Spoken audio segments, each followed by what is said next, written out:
What is going on, everyone? This is Ninja Geek here, and before we get started, I just want to say that I have a little bit of allergies right now while I'm recording this, so if my voice or my nose or whatever sounds a little congested, that is why. Allergies are wicked bad right now, but yeah, it is the summertime. Anyways, I want to talk about games that I am definitely 100% buying, not games that maybe I'll buy or, hey, they look cool because they look cool from the trailers and the gameplay I saw at E3 and what people talked about, but these are the games that I'm absolutely buying this year. And in 2016, I don't think it was in 2017, but definitely in 2016 or whenever the year was when Titanfall 2 came out. I think that was 2016. Yeah, during that year, I pretty much bought lots and lots of games, and I kind of regretted it because it's like, I was like, oh, I'm excited for this one, I'm excited for that one, I want to try this out, and I ended up spending so much money and buying Titanfall 2, of course, Infinite Warfare, Modern Warfare Remastered that came with it, Battlefield 1, there was probably even more games that I don't even remember that I ended up buying during that year, and I kind of regretted it because it's like I don't have the exact time to put into every single one of these games, so I'd play Battlefield 1 one week, and then I played Titanfall 2 the next week, and this and that, and I didn't really play a lot of Infinite Warfare, but I played a lot of MW Remastered, and it was just kind of hard to keep track of, and I don't know why I did that. So this year, and especially last year too, but this year, I also want to limit it down to certain games, because it's not even the fact that I wouldn't have enough money, per se, to buy it, it's just the fact that I want to buy a game that I know I'm going to enjoy for a long time, and then maybe if I get a little bored of that game, then I go and buy another one, and by then, one of the games that I was excited about might be on sale or something like that, or it might have a reduced price or whatever the case may be. So, this year, I'm only going to be buying, well, let's see, three definite games. The first one that I already have pre-ordered is the Telltale's The Walking Dead game. Now, this is obvious if you know me. I've played all the other Telltale games before. The Walking Dead ones. And I have played a little bit of other series that they made, but I'm really interested in their Walking Dead series, which is coming to the finale in this last season. And I think that it's only going to be 4 episodes. For some reason, it's not 5. I don't know why. Maybe the last one's going to be like a bigger episode, so instead of releasing episode 5, they would just combine 4 and 5 into one and make it just like one big episode so that it's like a go out all bang finale. I don't know, but am definitely excited for that. I already had that one pre-ordered. The next one upcoming is Forza Horizon 4. Now, originally, I wasn't really like a huge racing fan, but back a long time ago when I had my PS2 and I guess getting into sort of like the 360 when I got that console, I played a lot of Need for Speed, a lot of the Hot Pursuit 2 was like one of my absolute favorites. I even tried to like get it on my PC and, try and reminisce those memories of playing it again. And that game, the original Need for Speed, Hot Pursuit 2 on the PlayStation 2 is an absolutely fantastic game. I played that so much. The Hot Pursuit 2010 remake, it's pretty good, but it's not exactly that PS2 classic that we all know and love. Or that I know and love at least anyways. Then I played Need for Speed Undercover, I believe it was, so I was huge into a lot of the racing and the cops and all that stuff.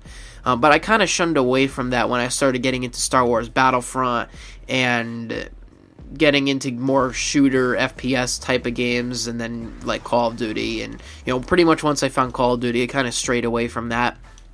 And one of the games that I did play with my friends back, not when it came out, but along the way, was Burnout Paradise. So that game was an absolute blast. And then, as you do know, if you hopefully do know, they remastered Burnout Paradise in, I think it released in March of 2018, and I just got it a couple weeks ago, because it was, or not even a couple weeks ago, probably last week, because it was on sale, and it was on sale for a good, it might even still be on sale at the point that I'm making this video, because they're having that, Xbox is having that big E3 sale going on, so I bought Burnout Paradise remastered for like $24 from the original $40 or whatever dollars it was, and it's an absolute blast. It's so fun playing it again and going for the Burnout license and going for all the achievements, or trying to go for all the achievements and stuff like that. So I really got back into a lot of the racing games, and I saw at E3 that they announced Forza Horizon 4,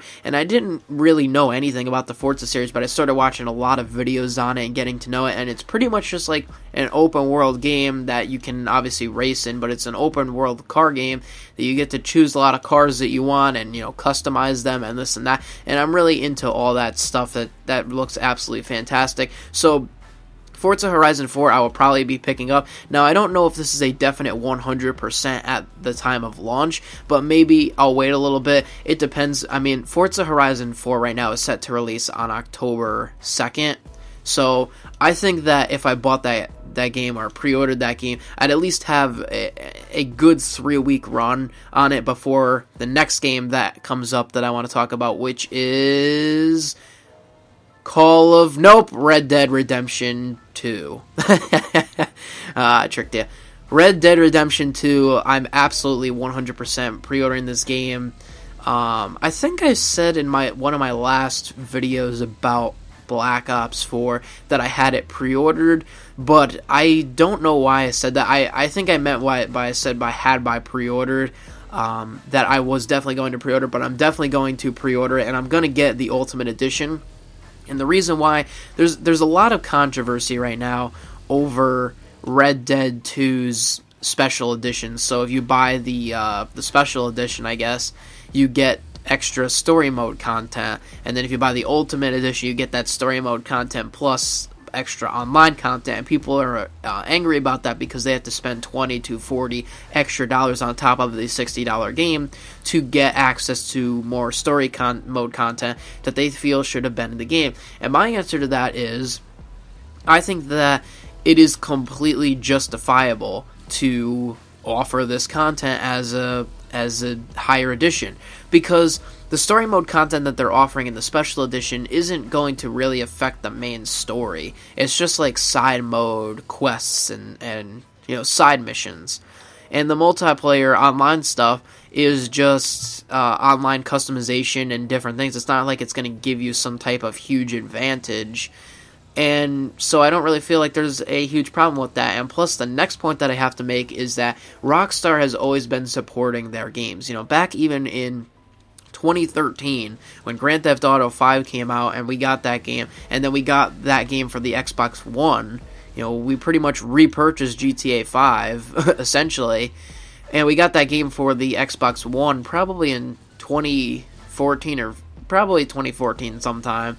And it's been a game, like right now it's 2018, and it's still being supported from 2013. That's almost 5 years ago. And they're still supporting the game with different updates and content and stuff like that. So I know that Red Dead 2 is going to be an absolutely fantastic game. And so if you buy the Ultimate Edition, I mean, with the Collector's Edition, I probably wouldn't go that far because it doesn't include the main game. That's only if you're a real, you have all collector's stuff and things like that.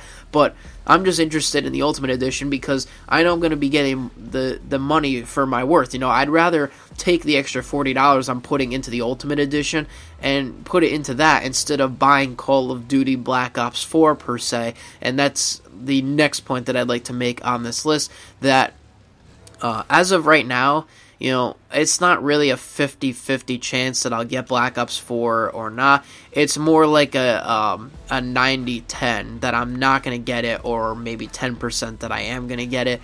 And I'm really leaning towards making that 100%. I don't know right now. I don't want to sit there and slam the door in my face and say, you know what, I'm not getting Black Ops 4, that's it.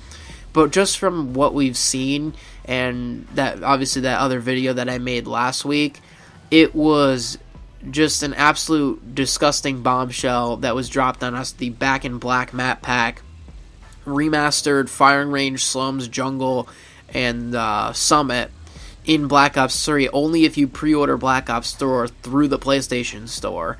Not on Xbox, not on PC, not even if you bought a PS4 copy at a retailer. It's only if you pre-order it through the PlayStation Store. And that's just a huge slap in the face. They're releasing the Black Ops Pass, which is a complete joke of DLC.